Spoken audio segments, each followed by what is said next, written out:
Assalamualaikum warahmatullahi wabarakatuh. Kisah kali ini tentang salah seorang sahabat Nabi yang terkenal sebagai seorang ksatria di medan perang. Beliau adalah Al-Barrah bin Malik. Beliau merupakan saudara dari Anas bin Malik radhiyallahu an. Beliau ini tidak berbadan besar sebenarnya, badannya kurus, berkulit legam. Namun beliau mampu menewaskan ratusan orang musyrik dalam peperangan, bahkan satu lawan satu. Nah, Umar bin Khattab itu pernah mengirim surat kepada seluruh gubernurnya di seluruh wilayah Islam. Nah, isi suratnya tuh seperti ini. Jangan kalian jadikan Al-Barrah sebagai komandan pasukan, karena aku khawatir akan membahayakan pasukannya. Karena dia merupakan seorang yang selalu berada di ujung tombak pasukan. Ya, mungkin terlalu berani ya. Beliau ini unjuk kebolehan pada perang Yamamah, yaitu perang melawan pasukan Musailamah al-Kadzab. Setelah Rasulullah Shallallahu Alaihi Wasallam wafat, maka banyak suku atau kabilah yang berbondong-bondong keluar dari agama Islam. Sama seperti dahulu ketika mereka masuk Islam juga berbondong-bondong, maka kali ini pun mereka murtad juga berbondong-bondong. Nah, sehingga tidak ada lagi yang memeluk agama Islam kecuali penduduk Mekah, penduduk Madinah, Taif, dan sekelompok orang yang berpencar-pencar. Abu Bakar As-Siddiq dalam kepemimpinannya menghadapi huru-hara murtadnya beberapa kaum muslimin. Maka beliau pun mempersiapkan kaum muhajirin dan ansor dalam 11 pasukan perang. Masing-masing pasukan ini diberi bendera perang. Pasukan yang beliau siapkan itu dikirim ke seluruh jazirah Arab untuk mengembalikan orang-orang yang sudah murtad agar kembali menjadi seorang muslim, dan juga meluruskan orang-orang yang menyimpang dari jalan yang lurus. Kelompok orang-orang yang murtad yang paling jahat dan paling banyak jumlahnya adalah Bani Hanifah, yaitu pengikut Musailamah al-Kadzab. Sebagian besar kaumnya Musailamah dan kaum-kaum yang terikat perjanjian dengannya jumlahnya mencapai 40.000 orang. Jadi mereka adalah lawan yang paling keras penentangannya. Mayoritas mereka itu mendukung Musailamah karena sikap fanatik kesukuan saja. Jadi sebagian pendukungnya ada yang mengatakan, aku bersaksi bahwa Musailamah pendusta, sedangkan Muhammad seorang yang jujur. Akan tetapi si pendusta dari kalangan Rabi'ah lebih kami cintai daripada orang jujur dari kalangan Mudhar, yaitu Nabi Muhammad SAW yang dimaksud. Jadi sangat fanatik sama kesukuan ya. Pasukan Islam yang pertama yang dikirim itu dipimpin oleh Ikrimah bin Abu Jahal. Musailamah itu berhasil mengalahkan pasukan ini. Jadi pasukan Ikrimah itu terpaksa mundur ke Madinah tanpa hasil. Kemudian Abu Bakar As-Siddiq mengirim pasukan kedua di bawah Panglima Khalid bin Walid. Pasukan ini terdiri dari kalangan Muhajirin dan kalangan Ansor. Jadi pasukan terdepannya diantaranya ada Al-Barrah bin Malik al-Ansari dan sahabat-sahabat besar lainnya. Jadi dua pasukan bertemu di Yamamah, sebuah wilayah yang terletak di Najd. Tak lama kemudian, rupanya Musailamah dan pengikutnya unggul dalam pertarungan melawan kaum muslimin. Bagi kaum muslimin, seakan-akan bumi itu berguncang. Maka mereka pun terpaksa mundur ke tenda mereka. Pasukan Musailamah terus mendesak, menyerang tenda Khalid bin Walid. Bahkan mereka hampir saja membunuh istri beliau, namun dihalangi oleh salah seorang dari mereka. Khalid bin Walid pun mendekati para pasukannya dan mengatur mereka. Pasukan Muhajirin dipisah dari pasukan Ansor.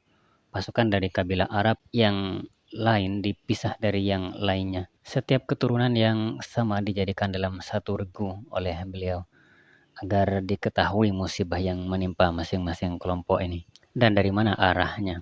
Maka perang pun terus berlangsung dengan sengitnya. Perang ini merupakan perang yang sangat dahsyat yang belum pernah dihadapi oleh pasukan kaum muslimin. Pertempuran ini ada beberapa sahabat yang menarik kisahnya dalam pertempuran ini. Ada Sabit bin Qais. Jadi beliau ini pembawa bendera kaum Ansor. Beliau menggali lubang di tanah untuk menancapkan kakinya. Lalu beliau memasukkan kakinya sampai setengah betis.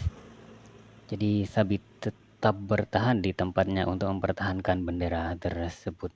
Sampai akhirnya beliau pun gugur sebagai syahid. Yang berikutnya ada Said bin Al-Khattab. Beliau saudara Umar bin Khattab radhiyallahu an. Jadi beliau itu berteriak kepada kaum muslimin. Wahai sekalian muslimin, perangilah musuh dan maju terus, wahai kaum muslimin. Aku tidak akan berkata lagi setelah ini sampai Musailamah tewas atau aku berjumpa dengan Allah. Kemudian aku akan memperberat hukumannya dengan nyawaku. Lalu Zaid pun menggempur musuh habis-habisan hingga akhirnya beliau pun syahid. Kemudian yang berikutnya ada seorang sahabat bernama Salim. Nah, beliau merupakan maula atau mantan budak Abu Huzaifah. Jadi beliau memegang bendera Muhajirin. Namun kaumnya itu khawatir sahabat yang bernama Salim ini akan lemah dan mundur. Mereka berkata kepada beliau, kami khawatir akan ditimpa kekalahan karenamu. Namun Salim menjawab, bila kalian tertimpa kekalahan karena aku, maka aku adalah pembawa Al-Quran yang paling jelek. Lalu beliau pun menerjang barisan lawan dengan penuh keberanian. Hingga akhirnya beliau pun syahid juga.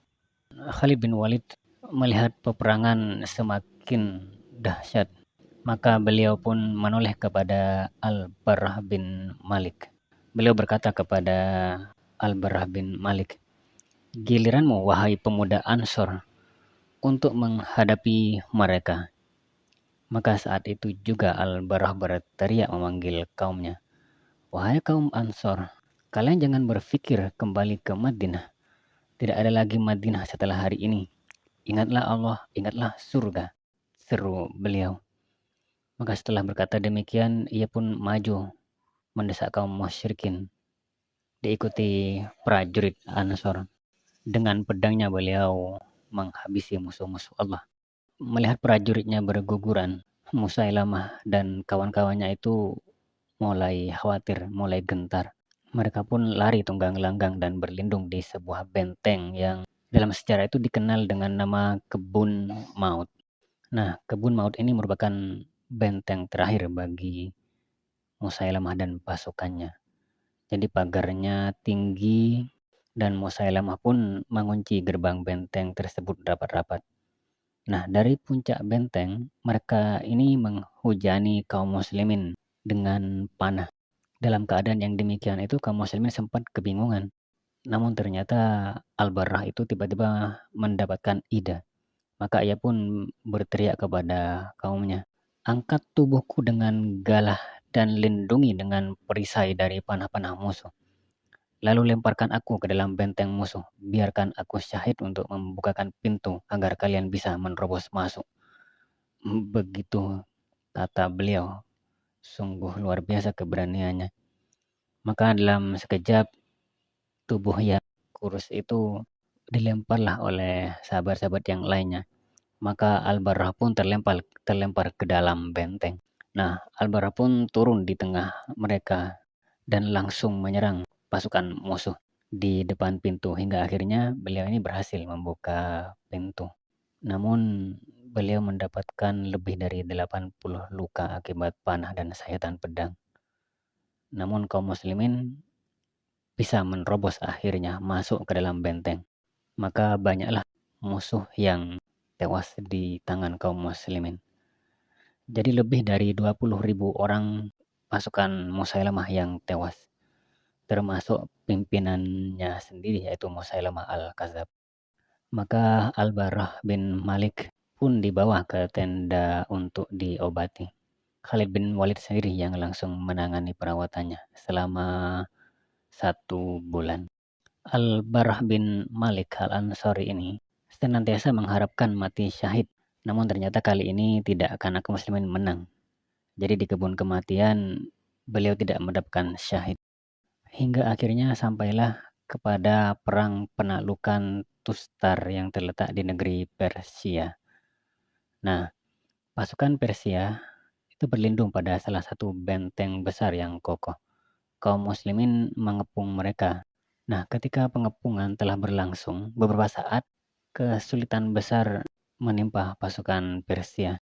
Nah, rupanya pasukan Persia itu mengayunkan rantai-rantai besi dari atas benteng. Rantai-rantai itu digantungi cakar-cakar dari baja. Nah, cakar-cakar itu telah dipanaskan dengan api hingga membara. Sungguh sangat berbahaya. Nah, cakar-cakar api itulah yang digunakan untuk menyambar dan mengait tubuh pasukan kaum muslimin. Maka sebagian kaum muslimin yang berhasil dikait oleh alat cakar-cakar tadi itu diangkat ke arah mereka dalam keadaan mati atau hampir mati. Nah, salah satu cakar panas itu mengenai Anas bin Malik, saudara Al-Barrah bin Malik. Maka Al-Barrah itu pun tentu merasa kasihan ya, saudaranya sendiri terkena cakar. Maka melihat hal tersebut, melihat tubuh Anas bin Malik ditarik dan diangkat ke atas benteng, Al-Bara pun langsung melompat ke atas dinding benteng untuk menyelamatkan saudaranya. Ia memegangi rantai yang mengait Anas bin Malik. Ia mencoba melepaskan dan mengeluarkan saudaranya. Namun tangan Al-Bara terbakar hingga keluar asap. Tapi dia tidak peduli itu. Yang penting dia berhasil menyelamatkan saudaranya Anas bin Malik. Akan tetapi tangan Al-Barrah itu tinggal tulang karena terbakar. Maka Al-Barrah pun berdoa pada Allah agar diberi syahid pada perang ini.